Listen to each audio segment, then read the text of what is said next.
Hello बच्चों। तो आप लोग पढ़ रहे होंगे और विद्युत धारा के चुंबकीय प्रभाव का कॉन्सेप्ट पार्ट हमारा लगभग कंप्लीट हो गया है पिछले लेक्चर्स में। और आज हम लोग क्वेश्चन आंसर उसका करने जाएंगे। एक जस्ट फास्ट थोड़ा सा रिव्यू कर लेते हैं विद्युत धारा के चुंबकीय प्रभाव। इसमें विद्युत धारा, चुंबक, चुंबक के गुण, ये सब हम लोगों ने पढ़ा है। चुंबकीय क्षेत्र, कोई भी चुंबक होगा तो उसके चारों तरफ चुंबकीय क्षेत्र उत्पन्न होगा और चुंबकीय क्षेत्र में चुंबकीय क्षेत्र रेखाएं उपस्थित होते हैं। तो चुंबकीय क्षेत्र रेखाओं के भी गुण हम लोगों ने पढ़ लिया। चुंबकीय क्षेत्र चुंबक के चारों ओर किस प्रकार उपस्थित होते हैं वो ये सचित्र हम लोगों ने देखा था। फिर हैंस क्रिश्चियन ऑर्स्टेड के बारे में हम लोग ने पढ़ा था। ऑर्स्टेड क्या कहा था कि अगर सीधी चालक में अगर विद्युत धारा प्रवाहित करती है तो उसके चारों तरफ चुंबकीय क्षेत्र उत्पन्न हो जाता है। ये भी हम लोगों ने देखा था। मैक्सवेल दक्षिण हस्त अंगुष्ठ नियम भी हम लोगों ने पढ़ा। उसके बाद मैक्सवेल दक्षिण हस्त अंगुष्ठ नियम क्या कहता है, विद्युत धारा की दिशा में अगर चालक को हम अपने दाहिने हाथ से पकड़ेंगे जिसमें अंगूठा विद्युत धारा की दिशा को दर्शाता है तो बाकी चार अंगुलियां चुंबकीय क्षेत्र की दिशा को दर्शाएगा। उसके बाद हम लोगों ने ये देखा था कि चालक के प्रत्येक बिंदु पर संकेंद्रीय चुंबकीय क्षेत्र उत्पन्न होते हैं। ये भी हम लोगों ने देखा। विद्युत धारावाह अगर वृत्ताकार है, वृत्ताकार पाश का है, तो उसके कारण चुंबकीय क्षेत्र जो होंगे वो सरल रेखाएं में होंगे। वो भी हम लोगों ने देखा। उसके बाद चुंबकीय प्रभावित करने वाले कारक, चुंबकीय क्षेत्र को प्रभावित करने वाले कारक, उसको हम लोगों ने देखा। परिनालिका के हम लोग, ये बहुत इंपॉर्टेंट कॉन्सेप्ट है। परिनालिका में क्या होता है कि ये स्प्रिंग नुमा अगर कोई विद्युत चालक है जिसमें विद्युत धारा प्रवाहित हो रही है तो उसमें जो चुंबकीय क्षेत्र उत्पन्न होंगे वो सरल रेखा होंगी और उसके बीच में अगर हम सॉफ्ट आयरन को रखते हैं तो वो मैग्नेट बन जाता है। मैग्नेट बनाने के लिए भी परिनालिका का उपयोग हम लोग करते हैं। विद्युत धारा मतलब विद्युत चुंबक और स्थायी चुंबक। विद्युत चुंबक क्या होता है, स्थायी चुंबक क्या होता है, इसके बीच अंतर क्या क्या है वो हम लोगों ने देखा। चुंबकीय क्षेत्र में किसी विद्युत धारावाही चालक पर बल, अगर कोई विद्युत धारावाही चालक मतलब कोई चालक जिसमें विद्युत धारा प्रवाहित हो रही हो, अगर उसको हम चुंबकीय क्षेत्र में रखते हैं तो चालक अपने ऊपर एक बल महसूस करता है। उस बल का डायरेक्शन क्या होता है वो हम लोगों ने निकाला फ्लेमिंग वाम हस्त नियम से।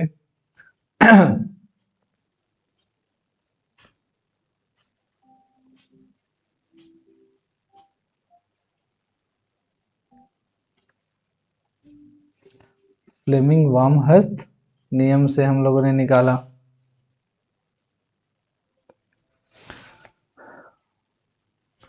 उसके बाद एमआरआई के बारे में हम लोगों ने पढ़ा। एमआरआई क्या करता है, मैग्नेटिक रेजोनेंस इमेजिंग। वो हमारे शरीर के आंतरिक अंगों का इमेज क्रिएट करके वो फोटोग्राफी देता है जिससे डॉक्टर्स पता लगा पाते हैं कि अंदर में किस ऑर्गेन्स में कहाँ पे प्रॉब्लम हुआ है। अगर ब्रेन में सपोज कोई नस दब गया अगर चोट लगने से या ब्लीडिंग हुआ तो हमें एमआरआई कंपलसरी होता है। फिर विद्युत चुंबकीय प्रेरण के बारे में पढ़ें, इलेक्ट्रोमैग्नेटिक इंडक्शन। ये बहुत ही अच्छा कॉन्सेप्ट है जो इलेक्ट्रिक मोटर में यूज होता है और इलेक्ट्रिक मोटर हर चीज में यूज होता है, वो चाहे रेफ्रिजरेटर हो, वो चाहे वॉशिंग मशीन हो, वो चाहे पंखा हो, कूलर हो, एसी हो, हर जगह मोटर का यूज है। ठीक है, ये हम लोगों ने देखा था। क्रियाकलाप कुछ समझे थे। प्राथमिक कुंडली और द्वितीय कुंडली के बारे में हम लोगों ने देखा था। फ्लेमिंग दक्षिण हस्त नियम के बारे में भी हम लोगों ने देखा था।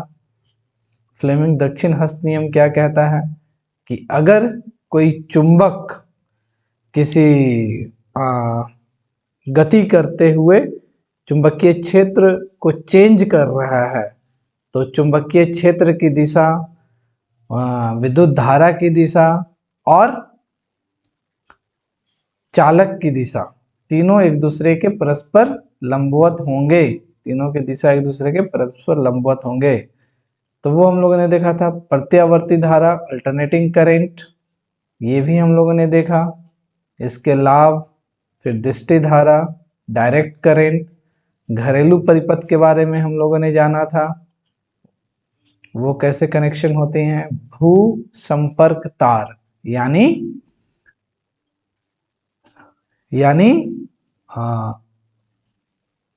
अर्थिंग, हम लोग घर में सुनते हैं अर्थिंग। अर्थिंग बहुत इंपॉर्टेंट कॉन्सेप्ट है। अर्थिंग से बहुत सारे इक्विपमेंट जो हैं वो बच जाते हैं जलने से, खराब होने से, और अगर शॉर्ट सर्किट होता है तो, और अगर हम कभी तार के डायरेक्ट टच में आ जाते हैं कोई आदमी परिवार में, तो वो भी, उनके जान का खतरा भी टल जाता है अगर अर्थिंग रहेगा तो। अति भारण, अगर एक ही सॉकेट से बहुत सारा जगह अगर हम करंट ड्रॉ कर रहे हैं, एक ही सॉकेट में मल्टी पिन वाला लगा दिए, उससे बहुत सारा निकालनी है, टीवी, फ्रिज, कूलर सब निकालनी है, तो उस पर अति भारण, ओवरलोड हो जाता है।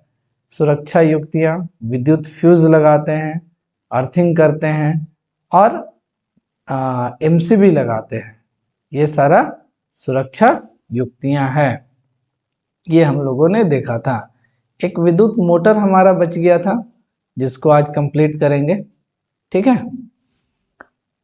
इलेक्ट्रोमैग्नेटिक इंडक्शन का कॉन्सेप्ट यूज होता है इसमें। चलिए, तो ये फटाफट रिकैप था। अब हम लोग देखेंगे विद्युत मोटर कैसे काम करता है। तो बच्चों, विद्युत मोटर होता क्या है? विद्युत मोटर एक्चुअली एक आयताकार सर्किट होता है। इस तरह का आयताकार सर्किट होता है जिसमें कॉइल होता है, जिसमें बहुत सारा वाइंडिंग होता है, टर्न्स, 1000 टर्न्स होगा या 2000 टर्न्स होगा या 5000 टर्न्स होगा। तो इंसुलेटेड वायर का टर्न्स करते हैं ना, इस तरह का आयताकार आप देख सकते हैं यहाँ फिगर में। ये इंसुलेटेड वायर का बहुत सारा टर्न्स रहता है। ये मैनी टर्न्स आर देयर, ठीक है। इस तरीके से 1000, 2000, 5000 टर्न्स आर देयर। इस तरह का क्वाइल बनाते हैं। इस क्वाइल को किसी सोर्स से कनेक्ट कर देते हैं। पॉजिटिव साइड से नेगेटिव साइड करंट फ्लो होता है। अगर इस सोर्स से कनेक्ट होगा तो हम देखेंगे करंट इधर से फ्लो होना चालू किया, करंट इधर से फ्लो होना चालू किया, ए बी दिशा से करंट फ्लो होना शुरू किया।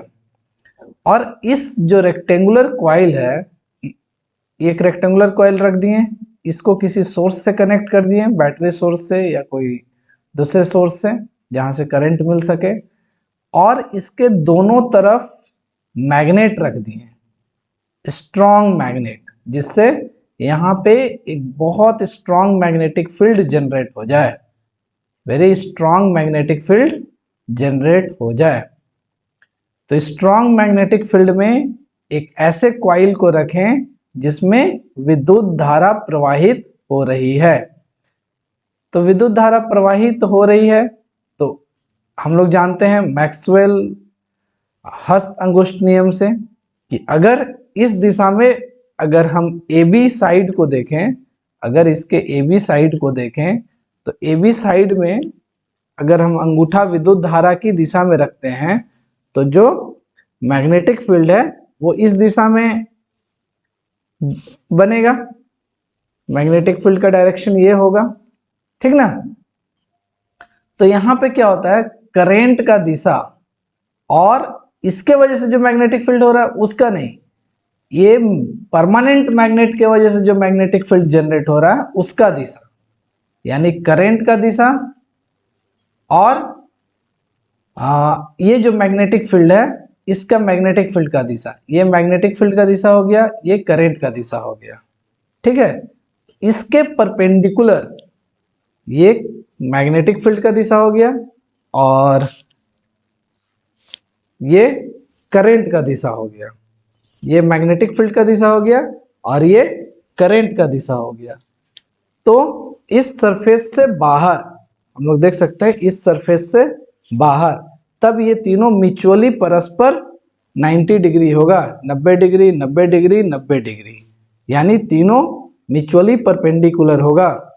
तो ये अगर मैग्नेटिक फील्ड यानी चुंबकीय क्षेत्र की दिशा को दर्शा रहा है, ये करंट की दिशा को दर्शा रहा है, तो बाहर की ओर बल लगेगा, यानी इस पे फोर्स लगेगा इस दिशा में, ठीक ना। तो जैसे ही इस दिशा में फोर्स लगेगा तो आप देख सकते हैं कि ये जो रेक्टेंगुलर है इस तरीके से है, वो ऐसे टर्न हो जाएगा। जैसे ही यहाँ टर्न होगा तो ये करंट का हाफ साइकिल है, करंट का डायरेक्शन चेंज हो जाता है। हम लोग सब जानते हैं कि अल्टरनेटिंग करंट, यहाँ पे अल्टरनेटिंग करंट है, अल्टरनेटिंग करंट में हाफ साइकिल पॉजिटिव होता है और हाफ साइकिल नेगेटिव होता है। ये हो गया कंप्लीट वन साइकिल, यहाँ से यहाँ तक कंप्लीट वन साइकिल होता है, ठीक है। तो हाफ साइकिल में ये जो रेक्टेंगुलर है ये इतना टर्न हो जाएगा। जैसे ही डायरेक्शन चेंज हुआ फिर मैग्नेटिक फील्ड का करंट का डायरेक्शन चेंज हो जाएगा। मैग्नेटिक फील्ड का डायरेक्शन, करंट का डायरेक्शन चेंज होने की वजह से फिर जो बल लगेगा वो इस पे नीचे की तरफ लगेगा और इस पे ऊपर की तरफ, तो फिर ये ऐसे टर्न हो जाएगा और इस प्रकार ये बार बार ये जो रेक्टेंगुलर कॉइल है ये ऐसे टर्न होता रहेगा। एक बार इस पे ऊपर लग रहा, इस पे नीचे लग रहा, फिर इस पे ये जब ऐसे टर्न हो जाएगा तो इस पे ऊपर लगेगा, इस पे नीचे लगेगा, तो ये कंप्लीट एक टर्न हो गया। उसी तरीके से ये बार बार टर्न होता रहेगा। क्योंकि आप देख सकते हैं करंट का डायरेक्शन ये है, मैग्नेटिक फील्ड का डायरेक्शन ये है, तो इसमें इस ए बी साइड पे जो फोर्स लगेगा वो इधर लगेगा, यानी बाहर की तरफ। और अगर यहां पे देखेंगे तो करंट का डायरेक्शन इधर है,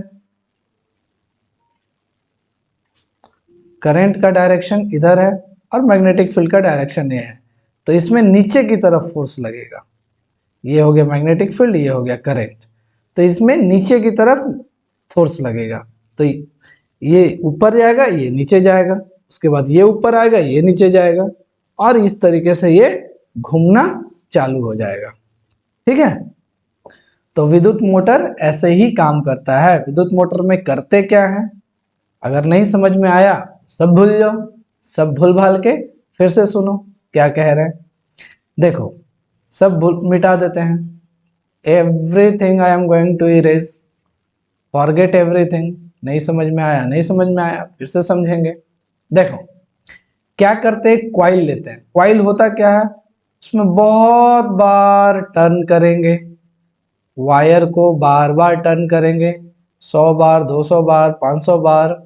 अगर घर में पंखा खुला होगा तो आप लोग देखे होंगे क्वाइल, नहीं देखे होंगे तो पंखा को खोलो और क्वाइल को देख के फिर पंखा को कस के फिर लगा दो, ठीक है। तो इस तरह का क्वाइल होता है।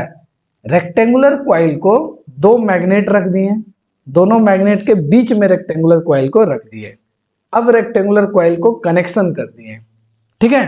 तो इसमें करंट फ्लो हो रहा है, ठीक है। अब इस डायरेक्शन में करंट फ्लो हो रहा है और रेक्टेंगुलर कॉइल को हमेशा मैग्नेटिक फील्ड के परपेंडिकुलर रखते हैं। यहाँ पे दो मैग्नेट रखे हैं तो मैग्नेटिक फील्ड इस दिशा में होगा, इसके ठीक परपेंडिकुलर हम रेक्टेंगुलर कॉइल को रख दिए।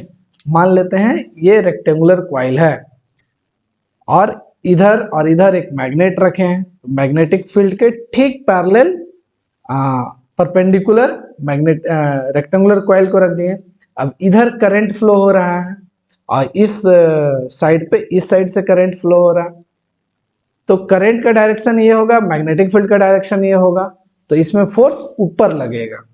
इसमें करंट का डायरेक्शन ये है, मैग्नेटिक फील्ड का डायरेक्शन ये है, तो इसमें फोर्स नीचे लगेगा, तो ये ऐसे टर्न हो जाएगा। फिर जैसे ही टर्न होगा करंट का डायरेक्शन चेंज हो जाता है, तो इस पे फोर्स नीचे के तरफ लगेगा और इस पे फोर्स ऊपर के तरफ लगेगा, तो ये कंप्लीट वन टर्न हो गया। फिर ऐसे ही ये टर्न होने लगेगा, ठीक ना। तो इसमें होता क्या है, एक कॉइल है जिसमें करंट फ्लो हो रहा है जो मैग्नेटिक फील्ड में रखा हुआ है।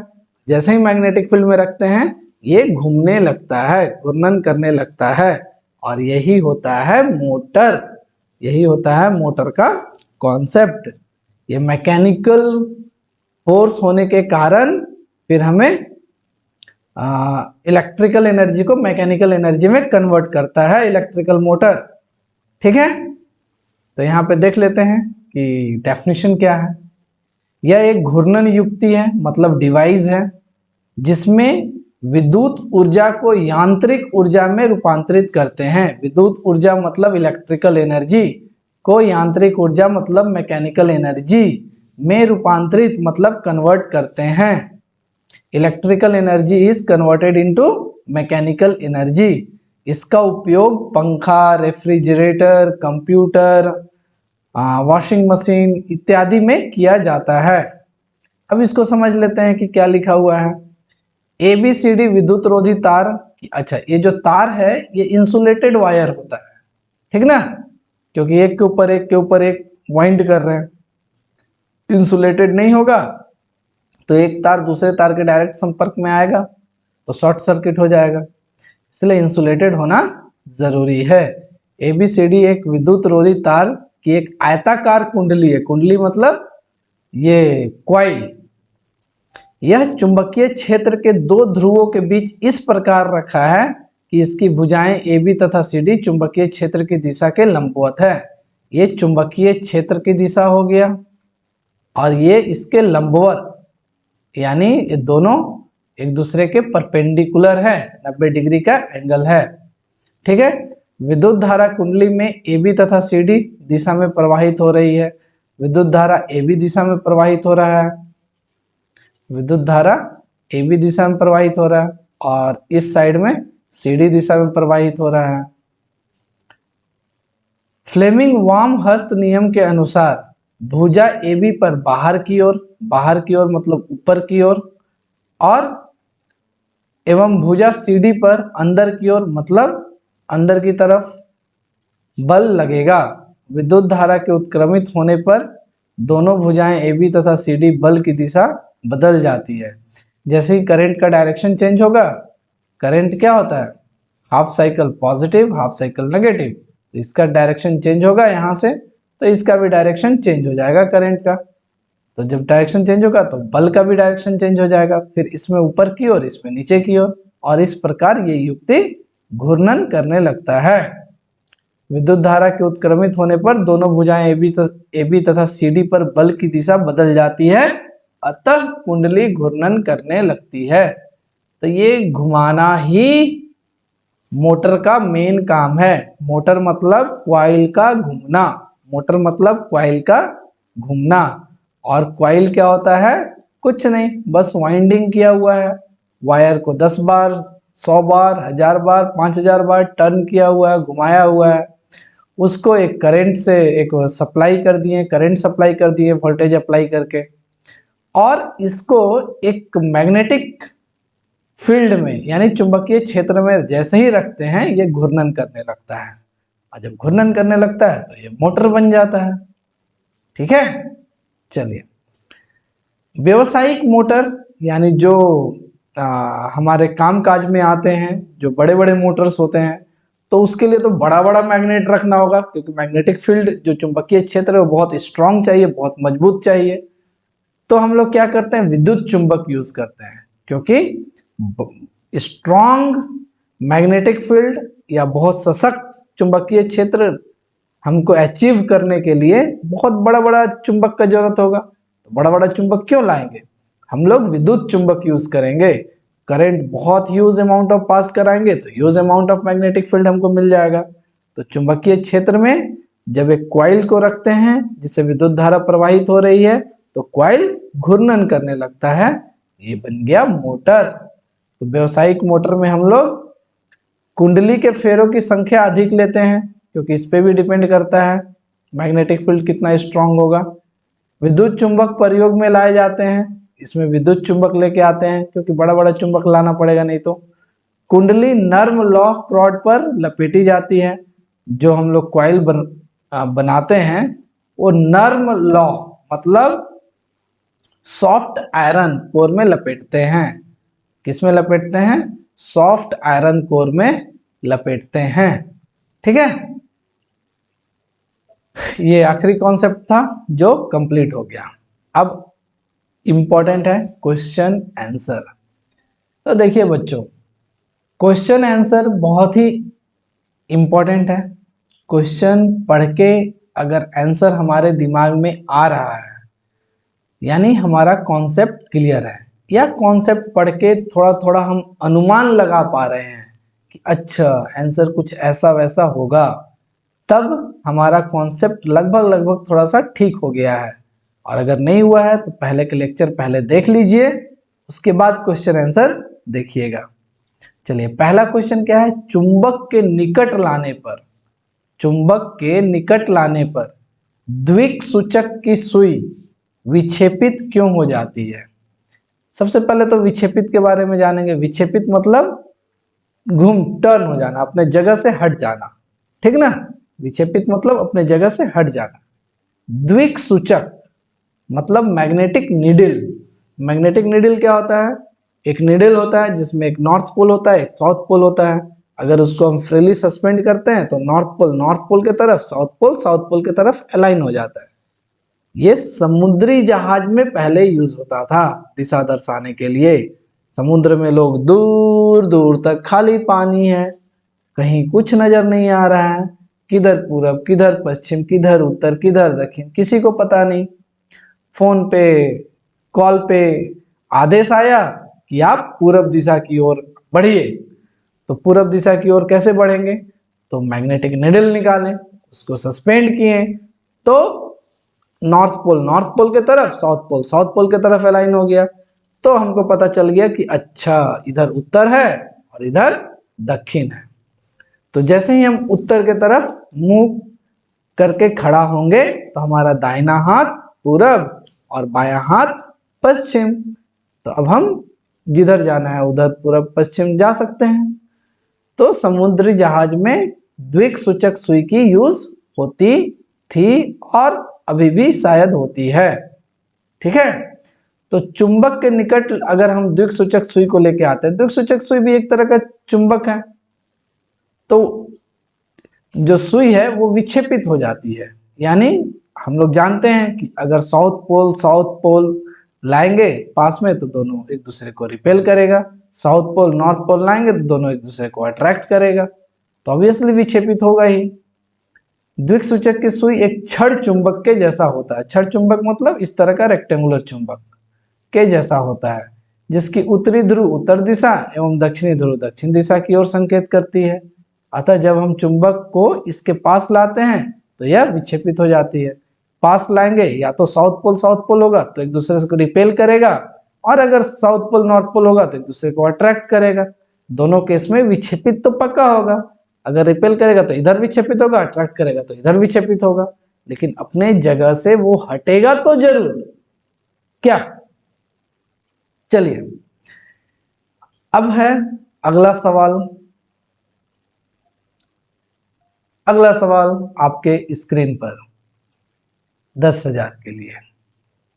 किसी प्रोटॉन का निम्नलिखित में से कौन सा गुण किसी चुंबकीय क्षेत्र में मुक्त गति करते समय परिवर्तित हो जाती है? देखिए, यहां पे समझना है प्रोटॉन। प्रोटॉन क्या होता है? पॉजिटिव चार्ज होता है।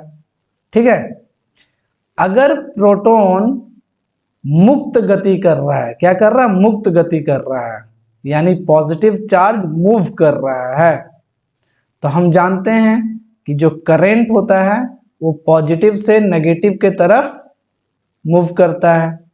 तो अगर पॉजिटिव चार्ज मूव कर रहा है इस डायरेक्शन में तो करंट भी इसी डायरेक्शन में होगा। करेक्ट? तो अगर पॉजिटिव चार्ज मूव कर रहा है तो moving charge always give current, और पॉजिटिव चार्ज जिस डायरेक्शन में मूव कर रहा है उसी डायरेक्शन में करंट का भी दिशा होगा। तो मुक्त गति करते समय परिवर्तित हो जाता है। क्या? अगर किसी प्रोटॉन का निम्नलिखित में से कौन सा गुण किसी चुंबकीय क्षेत्र में मुक्त गति करते समय परिवर्तित हो जाएगा? अगर मुक्त गति कर रहा मतलब करंट है, अगर करंट प्रवाह हो रहा है तो इसके चारों ओर चुंबकीय क्षेत्र होगा, और इसको चुंबकीय क्षेत्र में रखेंगे तो ये अपना डायरेक्शन चुंबकीय क्षेत्र एक दूसरे से इंटरेक्ट करेगा और इसका डायरेक्शन चेंज हो जाएगा, ठीक ना। तो द्रव्यमान मतलब इसके मास पे, प्रोटॉन का मास कितना उस पर कोई फर्क नहीं पड़ता है। प्रोटॉन का बहुत मास है, चार्ज का बहुत मास है, उससे करंट थोड़ी हमको मिलेगा। जब तक कि चार्ज फ्लो नहीं करेगा हमको करंट नहीं मिलेगा, तो मास से कोई लेना देना नहीं है। चाल मतलब इसकी चाल कितना है उससे भी कोई लेना देना नहीं है। वेग मतलब वेलोसिटी कितना है, वेलोसिटी मतलब motion in a straight line, तो इसका वेलोसिटी कितना है उस पर डिपेंड करता है, और संवेग यानी मोमेंटम पे भी डिपेंड करता है, ठीक है। तो वेग और संवेग पे इसका जो चुंबकीय क्षेत्र में मुक्त गति से करते समय ये परिवर्तित हो जाएगा, ठीक ना। क्यों? क्योंकि अगर मुक्त गति से ये वेग या संवेग कर रहा है तो इसमें करंट फ्लो होगा, करंट के चारों तरफ मैग्नेटिक फील्ड जनरेट होगा, और ये मैग्नेटिक फील्ड जिस मैग्नेटिक फील्ड में रखा है दोनों मैग्नेटिक फील्ड एक दूसरे से इंटरेक्ट करेगा, और यह चुंबकीय क्षेत्र गति करते समय परिवर्तित हो जाएगा, ठीक है। कहने का मतलब ये है कि ये अपने दिशा से परिवर्तित हो जाएगा, ठीक ना। जिधर मूव कर रहा है उधर से परिवर्तित हो जाएगा अगर इसको चुंबकीय क्षेत्र में लेके आएंगे तो, ठीक है। अगला सवाल, पश्चिम की ओर प्रक्षेपित कोई धनावेशित कण, धनावेशित मतलब ये भी पॉजिटिव चार्ज है, ठीक ना। पश्चिम की ओर मान लेते हैं यहाँ पे ये हमारा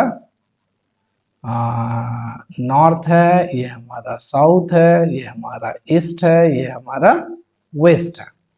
तो पश्चिम की ओर अगर कोई पॉजिटिव चार्ज मतलब करंट भी इधर ही होगा, करंट की दिशा ये हो गया, कण प्रक्षेपित कोई धनावेशित कण किसी चुंबकीय क्षेत्र द्वारा उत्तर की दिशा में विक्षेपित हो जाती है। चुंबकीय क्षेत्र यानी मैग्नेटिक फील्ड का डायरेक्शन ये वाला हो गया उत्तर की दिशा में, ये हो गया करंट और ये हो गया मैग्नेटिक फील्ड। तो चुंबकीय क्षेत्र की दिशा क्या होगा, किसी चुंबकीय क्षेत्र द्वारा उत्तर की दिशा में विक्षेपित हो जाता है, तो चुंबकीय क्षेत्र की दिशा यहाँ पे गलत है, तो ये बल की दिशा क्या होगा, विक्षेपित हो जाती है तो बल एक मिनट, पश्चिम की ओर प्रक्षेपित कोई धनावेशित कण, पश्चिम की ओर कोई प्रक्षेपित धनावेशित कण यानी इधर धना प्रक्षेपित हो रहा है, करंट का डायरेक्शन पश्चिम में होगा, किसी चुंबकीय क्षेत्र द्वारा उत्तर की दिशा में प्रक्षेपित हो जाता है। अच्छा, ये उत्तर की दिशा में प्रक्षेपित हो रहा है मतलब इसका बल जो फोर्स है वो उत्तर की दिशा में लगा, ठीक है, हो जाता है। तो चुंबकीय क्षेत्र की दिशा क्या होगा, तो हमको चुंबकीय क्षेत्र की दिशा बताना है। देखिए हम लोगों ने देखा था करेंट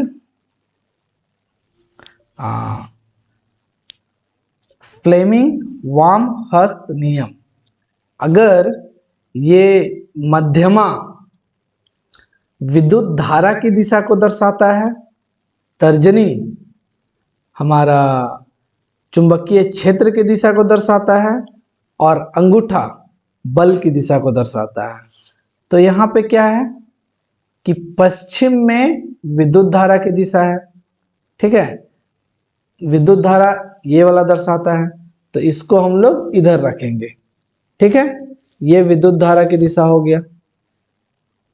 उसके बाद ऊपर बल हो गया, हाथ घुमाना पड़ेगा बहुत ज्यादा,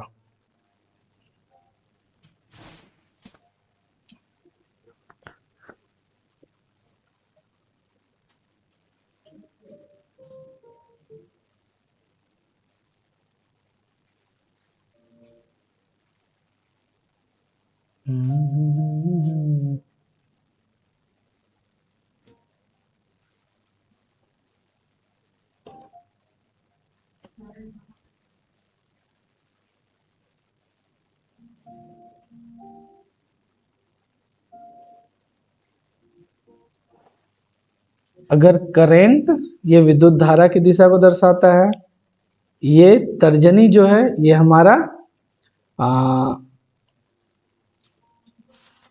चुंबकीय क्षेत्र की दिशा को दर्शाता है, और ये जो है बल की दिशा को दर्शाता है। तो अगर विद्युत धारा इस दिशा में है, चुंबकीय क्षेत्र की दिशा इस दिशा में है, तो बल ऊपर की ओर लगेगा। तो यहाँ पे क्या है कि अगर पश्चिम की ओर धनावेशित कण, यानी करंट का डायरेक्शन पश्चिम की तरफ हो गया, अगर हम उत्तर के तरफ मुंह करके खड़ा होते हैं तो हमारा दाहिना हाथ पूरब और बायां हाथ पश्चिम। तो इधर हो गया करंट का डायरेक्शन, इधर हो गया फोर्स का डायरेक्शन। तो इसके अपवर्ड ये हो गया करंट का डायरेक्शन, ये हो गया फोर्स का डायरेक्शन। तो इसके अपवर्ड यानी म्यूचुअली परपेंडिकुलर ऊपर जो होगा वो होगा चुंबकीय क्षेत्र का डायरेक्शन। ये तीनों एक दूसरे का परपेंडिकुलर होता है। अगला क्वेश्चन, विद्युत मोटर का क्या सिद्धांत है? विद्युत मोटर का वही सिद्धांत है इलेक्ट्रोमैग्नेटिक इंडक्शन ना। जब विद्युत धारा का संवहन करती है, जब विद्युत धारा का संवहन करती एक आयताकार कुंडली को एक शक्तिशाली चुंबकीय क्षेत्र में रखा जाता है तो वह घूर्णन करने लगती है। यानी कोई अगर कॉइल है जिसमें करंट फ्लो हो रहा है, अगर उसको चुंबकीय क्षेत्र में रखते हैं तो वह कॉइल घूमने लगता है। इसी सिद्धांत पे विद्युत मोटर कार्य करता है, और ये जो है फ्लेमिंग के वामहस्त नियम पर आधारित है। यह फ्लेमिंग के वामहस्त नियम पर आधारित है। यही फ्लेमिंग का वामहस्त नियम कि अगर ये विद्युत धारा की दिशा को दर्शा रहा है, ये करंट की दिशा को चुंबकीय क्षेत्र की दिशा को दर्शा रहा है, तो ये बल की दिशा को दर्शाएगा। ठीक है। अगला सवाल है, विद्युत मोटर में विभक्त वलय की क्या भूमिका है? विभक्त वलय विद्युत मोटर में अर्ध चक्र के बाद विद्युत धारा की दिशा को बदल देता है। विभक्त वलय जो होता है, एक्चुअली जो करंट का डायरेक्शन है उसको चेंज करने में विभक्त वलय की रोल होती है। ठीक है। आधा घूर्णन करने के बाद वो डायरेक्शन चेंज हो जाता है, फिर आधा घूर्णन होता है, फिर डायरेक्शन चेंज हो जाता है, फिर आधा घूर्णन होता है, फिर डायरेक्शन चेंज हो जाता है, फिर आधा घूर्णन होता है। इस तरीके से जो कॉइल है वो आधा आधा घूमते घूमते ये चारों तरफ घूमने लगता है। ठीक है।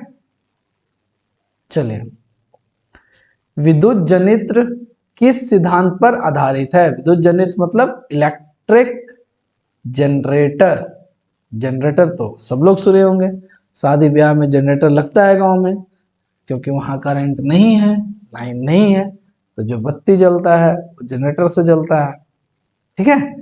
तो उसको हिंदी में बोलते हैं विद्युत जनित्र, इलेक्ट्रिक जनरेटर। किस सिद्धांत पर आधारित होता है विद्युत जनित्र? विद्युत चुंबकीय प्रेरण,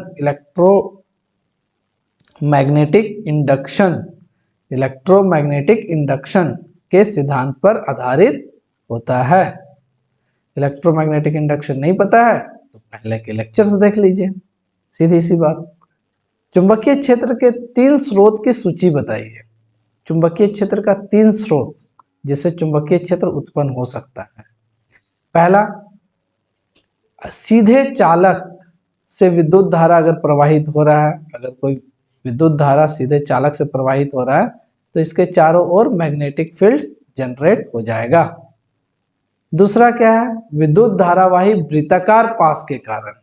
अगर कोई वृत्ताकार पाश है, इसके कारण अगर इससे भी करंट पास हो रहा है तो मैग्नेटिक फील्ड जनरेट हो जाएगा। दूसरा, परिनालिका। अगर इस तरह का कोई स्प्रिंग नुमा कॉइल है जिससे करंट पास हो रहा है तो इसमें भी मैग्नेटिक फील्ड जनरेट हो जाएगा। ठीक है। तो ये 3 तरीके हैं से मैग्नेटिक फील्ड जनरेट हो सकते हैं। चलिए, अगला, परिनालिका तो इंपॉर्टेंट कॉन्सेप्ट है ही, हम सब जानते हैं। परिनालिका चुंबक की भांति कैसे व्यवहार करती है? क्या आप किसी क्षण चुंबक की सहायता से किसी विद्युत धारावाही परिनालिका के उत्तर ध्रुव तथा दक्षिण ध्रुव का निर्धारण कर सकते हैं? देखिए, इसमें पूछ रहा है कि परिनालिका चुंबक की भांति कैसे व्यवहार करती है। परिनालिका क्या होती है? स्प्रिंग नुमा चालक होती है, विद्युत का चालक। मान लीजिए कॉपर तार, तांबा तार का स्प्रिंग बना हुआ है, उसको में अगर हम करंट पास करा रहे हैं तो स्प्रिंग के बीचों बीच लंबा लंबा मैग्नेटिक फील्ड यानी चुंबकीय रेखाएं उत्पन्न हो जाएंगी। अब ये जो लंबा लंबा मैग्नेटिक फील्ड जनरेट हो रहा है, मान लेते हैं ये है चुंबक परिनालिका और इसके बीच जनरेट हो रहा है मैग्नेटिक फील्ड, पैरेलल लाइंस, ठीक ना। तो मैग्नेटिक फील्ड जो होता है ये चुंबक छड़ के जैसा हो गया, ठीक है। तो ये मैग्नेटिक फील्ड मिल गया, ये करंट का डायरेक्शन है और ये मैग्नेटिक फील्ड का डायरेक्शन है, ठीक है। तो परिनालिका जो होता है वो छड़ चुंबक की जैसा व्यवहार करने लगता है। इधर से मैग्नेटिक फील्ड अंदर घुस रहा है तो ये साउथ पोल, और इधर से निकल रहा है तो ये नॉर्थ पोल हो गया। तो ये एक छड़ चुंबक का जैसा कार्य करने लगता है परिनालिका। अब क्या है कि इसको अगर हम छड़ चुंबक के पास लेके जाते हैं, मान लेते हैं यहाँ पे कोई छड़ चुंबक है जिसका ये नॉर्थ साउथ पोल है, ये नॉर्थ पोल है, तो ये क्या करेगा? इसको अट्रैक्ट करेगा। ये दोनों एक दूसरे को अट्रैक्ट करेगा क्योंकि south pole north pole attract each other. ये साउथ पोल है, ये नॉर्थ पोल है, एक दूसरे को अट्रैक्ट करेगा। तो इससे पता चल जाएगा कि ये चुंबक है। चुंबक हो भी सकता है, चुंबक नहीं भी हो सकता है, क्योंकि हो सकता है ये आयरन हो। लेकिन अगर हम इधर साउथ पोल रखते हैं, इधर नॉर्थ पोल रखते हैं, तो ये क्या करेगा? रिपेल करेगा। अट्रैक्ट करने के बजाय क्या करेगा? रिपेल करेगा, एक दूसरे को रिपेल करेगा, दूर ढकेलेगा। और ये रिपल्सन तभी संभव है जब दोनों मैग्नेट होगा। अगर एक मैग्नेट होगा तो ऑब्वियसली एक आयरन होगा, एक मैग्नेट होगा तो अट्रैक्ट करेगा, या मान लेते हैं अपोजिट पोल होगा तो भी अट्रैक्ट करेगा। लेकिन रिपल्सन फोर्स तभी लगेगा जब दोनों मैग्नेट सेम पोल्स होंगे। अगर सेम पोल्स नहीं होंगे तो रिपल्सन फोर्स नहीं लगेगा, और अगर सेम पोल्स तभी होंगे जब दोनों मैग्नेट होगा। इसलिए repulsive test is the best test to know it is magnet और नॉट। चुंबक है कि नहीं ये पता करने के लिए रिपल्सन टेस्ट, प्रतिकर्षण टेस्ट जो होता है वो सबसे बेस्ट टेस्ट माना जाता है, ठीक है। चलिए,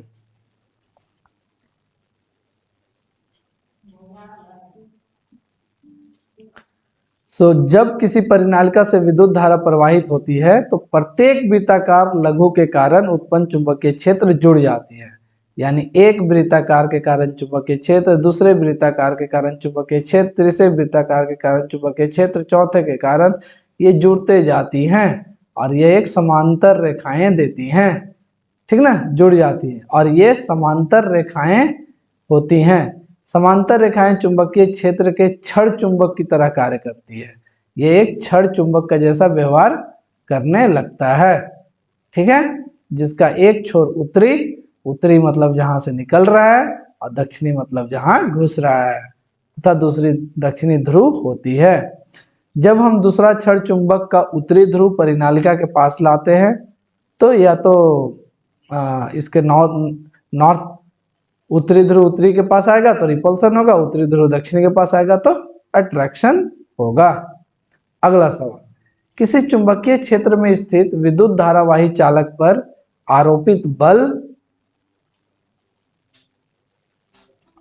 बल कब अधिकतम होगा?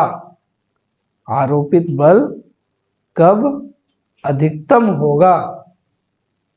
जब विद्युत धारा की दिशा चुंबकीय क्षेत्र की दिशा के लंबवत हो। जब विद्युत धारा की दिशा चुंबकीय क्षेत्र की दिशा के लंबवत होगा। जब विद्युत धारा की दिशा चुंबकीय क्षेत्र की दिशा के लंबवत होगा तो इस पे जो बल आरोपित होंगे, फोर्स, वह अधिकतम होगा, मैक्सिमम होगा। जब विद्युत धारा की दिशा चुंबकीय क्षेत्र की दिशा के लंबवत हो, तब इस पे अत्यधिक बल आरोपित होगा।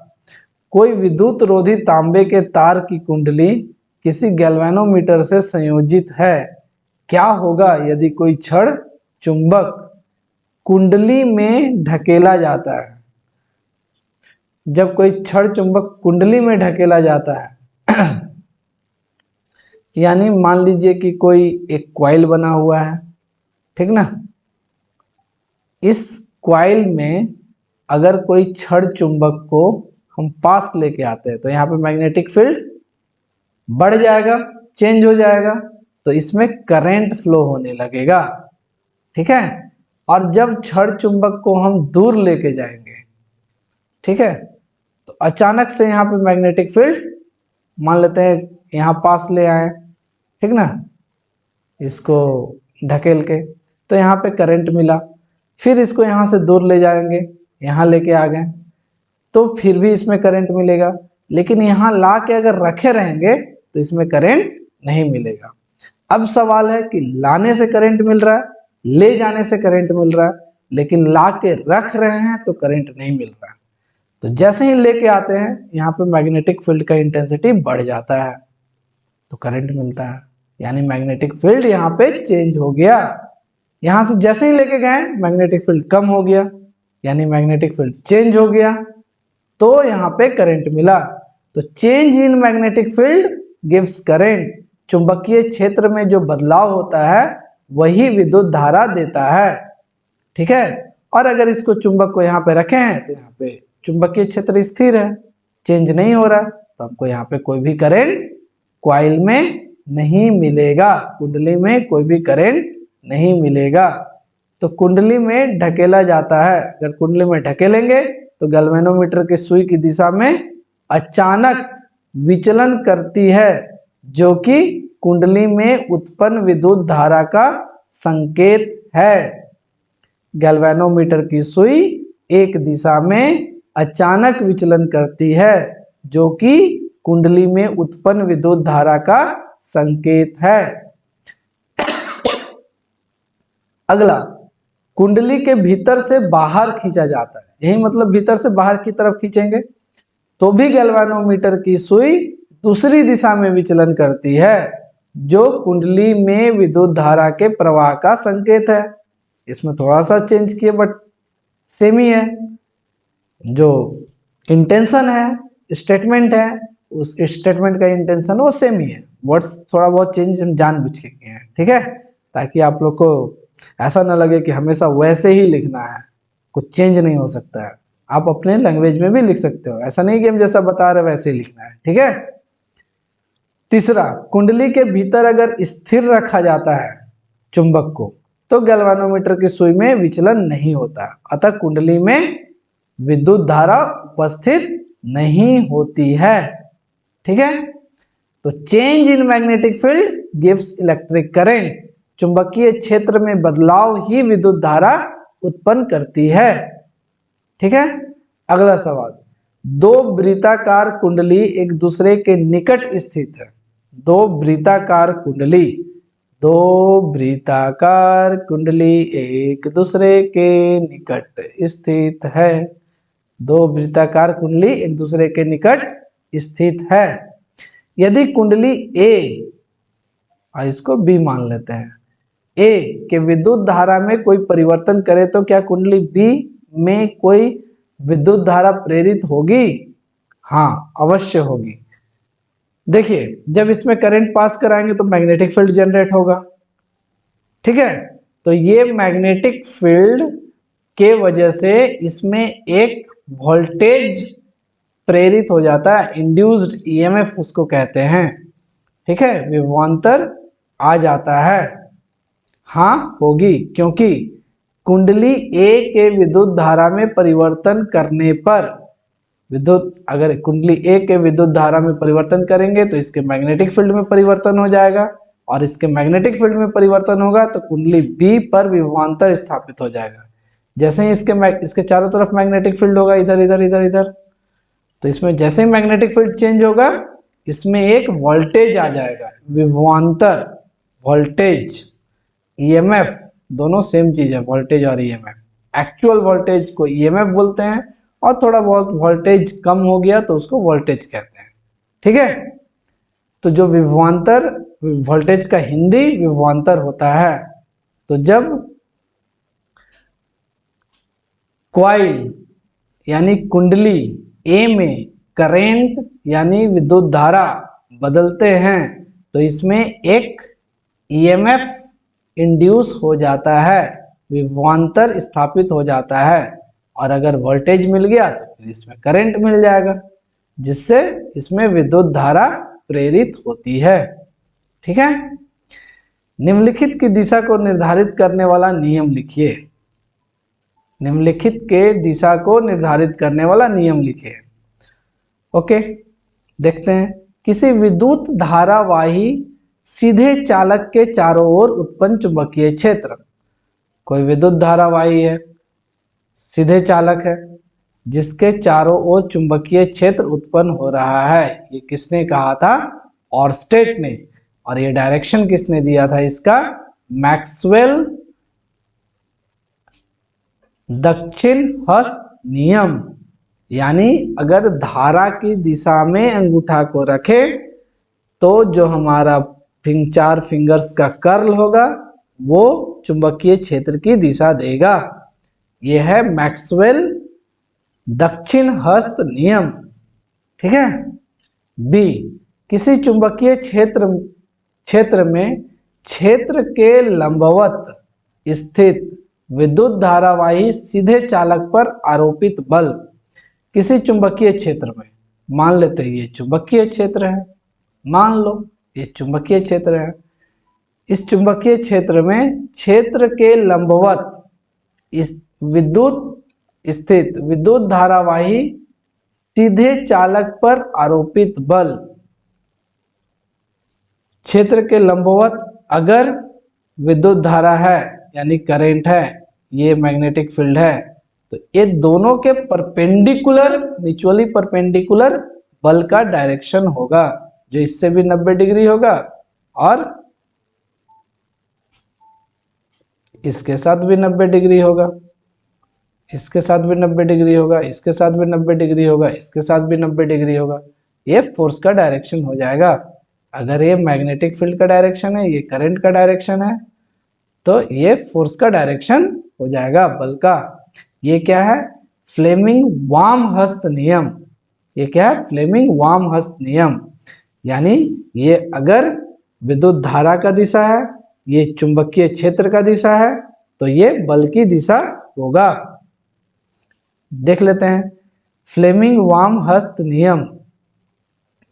यदि हम अपने बाएं हाथ की तर्जनी यानी ए वाला उंगली, मध्यमा यानी ए वाला उंगली, अंगूठा यानी ए वाला को इस प्रकार फैलाएं कि वे एक दूसरे के परस्पर लंबवत है। यानी ये 90 डिग्री, ये 90 डिग्री, ये 90 डिग्री, तीनों एक दूसरे के 90 डिग्री होंगे। जैसे मान लीजिए ये, ठीक है, ये तीनों एक दूसरे के क्या है? 90 डिग्री है। ठीक ना? ये तीनों एक दूसरे के क्या है? 90 डिग्री। ये अंगूठा है, ठीक है, ये तर्जनी है और ये मध्यमा है। तो अगर इस तरीके से तीनों एक दूसरे के 90 डिग्री है, तो मध्यमा क्या देता है? विद्युत धारा की दिशा। मध्यमा विद्युत धारा की दिशा।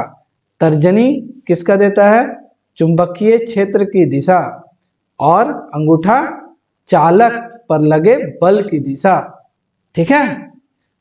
तो चुंबकीय क्षेत्र में क्षेत्र के लंबवत अगर कोई विद्युत धारावाही सीधे चालक पर आरोपित बल वो दोनों के परपेंडिकुलर, म्यूचुअली परपेंडिकुलर दिशा में होता है, परस्पर लंबवत दिशा में होता है। किसी चुंबकीय क्षेत्र में किसी कुंडली के घूर्णन करने पर उस कुंडली में उत्पन्न प्रेरित विद्युत धारा, ये फ्लेमिंग राइट हैंड रूल यानी फ्लेमिंग दक्षिण हस्त नियम के अनुसार है। इसमें भी वही जो मध्यमा है विद्युत धारा की दिशा देता है, जो तर्जनी है वो चुंबकीय क्षेत्र की दिशा देता है, और जो अंगूठा है वो बल की दिशा देता है। यानी अगर कोई क्वाइल जिसको चुंबकीय क्षेत्र में रखें, जिसके चुंबकीय क्षेत्र की दिशा तर्जनी की दिशा में है, और जो क्वाइल रखे हैं उसको क्वाइल को इस तरीके से रखे हैं कि क्वाइल में विद्युत धारा का प्रवाह इसके परपेंडिकुलर है, तो बल उसके ऊपर की तरफ लगेगा, म्यूचुअली परपेंडिकुलर। तो ये किसी चुंबकीय क्षेत्र में किसी कुंडली जिधर बल लगेगा उधर वो घूम जाएगा क्वाइल, और उसके बाद वो घूमने लगेगा गोल गोल। ठीक है, तो किसी चुंबकीय क्षेत्र में अगर किसी क्वाइल को रखते हैं तो वह घूर्णन करने लगता है। इसी कॉन्सेप्ट पे हमारा इलेक्ट्रिक मोटर काम करता है। ठीक ना, तो ये किस कॉन्सेप्ट पे है? फ्लेमिंग दक्षिण हस्त नियम। ओके, चलिए अगला देखते हैं। किसी विद्युत धारा परिपथ में लघु पथन कब होता है? लघु पथन का मतलब होता है शॉर्ट सर्किट। शॉर्ट सर्किट भाई, सर्किट देखिए, शॉर्ट सर्किट क्या होता है? हम लोग जानते हैं हमारे घर में हमेशा टू प्लग सब जगह रहता है, हर चीज के लिए दो वायर। लेकिन अगर बात आती है हीटर का तो उसमें 3 वायर। ठीक है, क्यों? क्योंकि हीटर बहुत huge amount of current withdraw करता है, यानी वहां डेंजर है, तो वहां पे अर्थिंग भी जरूरी है। क्योंकि अगर कभी गलती से लगा करंट तो जय सिया राम, इसीलिए अर्थिंग जरूरी है। अर्थिंग अगर रहेगा तो गलती से करंट लगने से भी जान सुरक्षित रहेगी। ठीक है, तो हम लोग क्या जान रहे थे? लघु पथन। लघु पथन क्या होता है? देखिए, 2 तार होता है, एक गर्म तार एक ठंडा तार, एक लाल तार एक काला तार। अगर प्लग लगाएं और दोनों तार को सटा देते हैं तो क्या होता है? स्पार्क होता है, चट्टा। कभी आग लग जाएगा, कोई बल्ब रहेगा तो बल्ब जल जाएगा। क्यों? क्योंकि जब दोनों डायरेक्ट संपर्क में आता है तो दोनों के बीच जो अवरोध है, रेजिस्टेंस जिसको बोलते हैं, वो खत्म हो जाता है, जीरो हो जाता है। तो huge amount of current flow करता है, जिसके कारण इसका क्या होता है? आग, चिंगारी, ठीक है, स्पार्क होता है। तो इसमें क्या है कि जो भी इक्विपमेंट आपका उस समय चल रहा है, लाइक टीवी या कंप्यूटर, लैपटॉप, जो भी चीजें हैं, बल्ब, वो खराब भी हो सकते हैं अगर शॉर्ट सर्किट होता है तो, या शॉर्ट सर्किट अगर होता है तो आग भी उसके वजह से लग सकता है। तो ये 2 तरह के नुकसान होते हैं जनरली शॉर्ट सर्किट में। और शॉर्ट सर्किट तब होता है जब दोनों तार, गर्म और ठंडा, डायरेक्ट एक दूसरे के संपर्क में आ जाते हैं।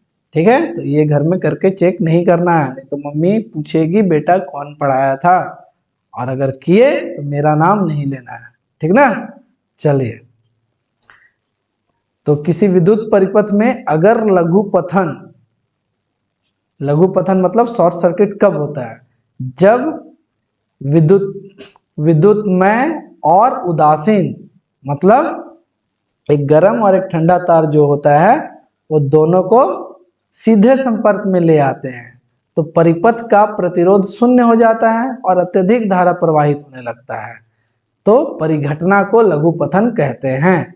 इससे परिपथ में लगे उपकरण क्षतिग्रस्त हो सकते हैं। उपकरण मतलब जो भी चीजें हैं, कंप्यूटर, लैपटॉप, तथा आग भी लग सकती है। ठीक है, इसके साथ समाप्त होता है क्वेश्चन आंसर का दौर। और आप 10,000 से कौन बनेगा करोड़पति शुरू किए थे 10,000 पे ही समाप्त हो गया। चलिए, सो नथिंग हैज लेफ्ट। अब अगर बच्चों आप लोगों को कोई डाउट हो विद्युत धारा के चुंबकीय प्रभाव, ठीक है, अगर आप लोग को कोई डाउट हो तो आप लोग कमेंट सेक्शन में अपना सवाल दे सकते हैं, लिख सकते हैं, और हम यथाशीघ्र आपके सवाल का निराकरण करने का प्रयास करेंगे। और आप लोग से उम्मीद करते हैं कि इस चैप्टर को अच्छे से पढ़ो, बार बार देखो, 2 बार देखो, 3 बार देखो, नहीं समझ में आ रहा, समझ जरूर आएगा। ठीक है, ये बहुत ही इंपॉर्टेंट कॉन्सेप्ट है, फाउंडेशन है। अगर आप फिजिक्स लेके आगे बढ़ते हैं 11th 12th में, ग्रेजुएशन में, मास्टर्स में, तो ये magnetic effect of electric current का बहुत यूज है। क्योंकि आप देख रहे हो कि आजकल कितने भी इक्विपमेंट्स हैं, बिना मोटर्स के तो संभव है नहीं। तो चाहे फ्रिज हो, जनरेटर हो, रेफ्रिजरेटर हो, मतलब जो भी चीजें हो, पंखा हो, कूलर हो, एसी हो, हर जगह मोटर का जरूरत है। और जो मोटर है वो हमारा magnetic effect of electric current पे बेस्ड है। ठीक है, विद्युत धारा के चुंबकीय प्रभाव पे बेस्ड है। तो ये कॉन्सेप्ट आपको बहुत जरूरी है। इलेक्ट्रोमैग्नेटिक इंडक्शन, इंड्यूस्ड करंट, ये सारा बहुत इंपॉर्टेंट कॉन्सेप्ट्स है। इसलिए इन चीजों को अच्छे से पढ़ो, दिमाग में कॉन्सेप्ट्स को बैठा लो, ताकि जब आप आगे के क्लासेस में जाओ तो वहां पे चीजों को समझने में आपको बहुत आसानी हो। ठीक है, इसलिए ध्यान से पढ़िए, नोट्स बनाइए और इसको सुनिए। एकदम शांत वातावरण में वीडियो को लेके बैठिए और एकदम शांति से सुनिए। आधा घंटा सुनिए, उसके बाद गैप ले लीजिए, फिर आधा घंटा सुनिए, फिर गैप ले लीजिए। और अगर कहीं ना, और हमेशा सिस्टमैटिक समझना है, लेक्चर 1, लेक्चर 2, लेक्चर 3, इस तरीके से समझना है, तो आपको पक्का 100% सारा समझ में आएगा। ठीक है बच्चों, चलिए, ऑल द बेस्ट, आप लोग अच्छे से प्रिपेयर करो। एंड आई होप कि आपका magnetic effect of electric current, विद्युत धारा के चुंबकीय प्रभाव के सारे कॉन्सेप्ट्स जो एनसीईआरटी सिलेबस में है, हमने लगभग कंप्लीट करा दिया है। अगर कुछ छूटा हो तो आप हमसे पूछ सकते हैं। चलिए, thank you, hope best for all of you, bye.